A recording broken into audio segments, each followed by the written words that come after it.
ಚಳ್ಳಕೆರೆ ನ್ಯೂಸ್ಗೆ ಸ್ವಾಗತ. ನಾನು ಜಯಶ್ರೀ. ಇಂದಿನ ಪ್ರಮುಖ ಸುದ್ದಿಗಳು.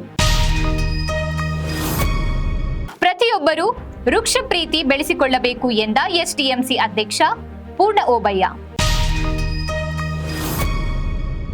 ನಾಯಕನಹಟ್ಟಿ ಪಟ್ಟಣ ಪಂಚಾಯಿತಿ ವ್ಯಾಪ್ತಿಯಲ್ಲಿ 4 ಡೆಂಗ್ಯೂ ಪ್ರಕರಣಗಳು ಪತ್ತೆ.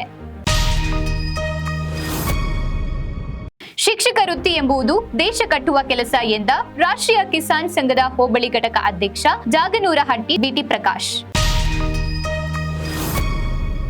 ಮಕ್ಕಳ ಉಜ್ವಲ ಭವಿಷ್ಯಕ್ಕೆ ಪೂರಕ ಶಿಕ್ಷಣ ಅವಶ್ಯಕ ಎಂದ ಆರ್ ಗಿರೀಶ್ ಕುಮಾರ್. ಸತ್ಯಶೋಧಕ ಸಮಿತಿ ಸಭೆಯಲ್ಲಿ ಪಾಲ್ಗೊಂಡ ಕರ್ನಾಟಕ ರಾಜ್ಯ ಸಣ್ಣ ಕೈಗಾರಿಕೆಗಳ ಅಭಿವೃದ್ಧಿ ನಿಗಮದ ಅಧ್ಯಕ್ಷರಾದ ಟಿ ರಘುಮೂರ್ತಿ. ತೆರವಾಗಿದ್ದ ಚಿತ್ರದುರ್ಗ ಜಿಲ್ಲಾ ಪೊಲೀಸ್ ವರಿಷ್ಠಾಧಿಕಾರಿ ಹುದ್ದೆಗೆ ಯಾವುದೇ ನೇಮಕಾತಿ ಮಾಡಿಲ್ಲ.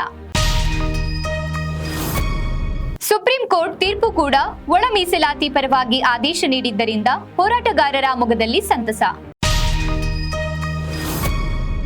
ವಿದ್ಯಾರ್ಥಿಗಳು ವ್ಯಸನ ಮುಕ್ತ ಸಮಾಜ ನಿರ್ಮಾಣಕ್ಕೆ ಪಣ ತೊಡಬೇಕು ಎಂದ ತಹಶೀಲ್ದಾರ್ ರೆಹನ್ ಪಾಷಾ.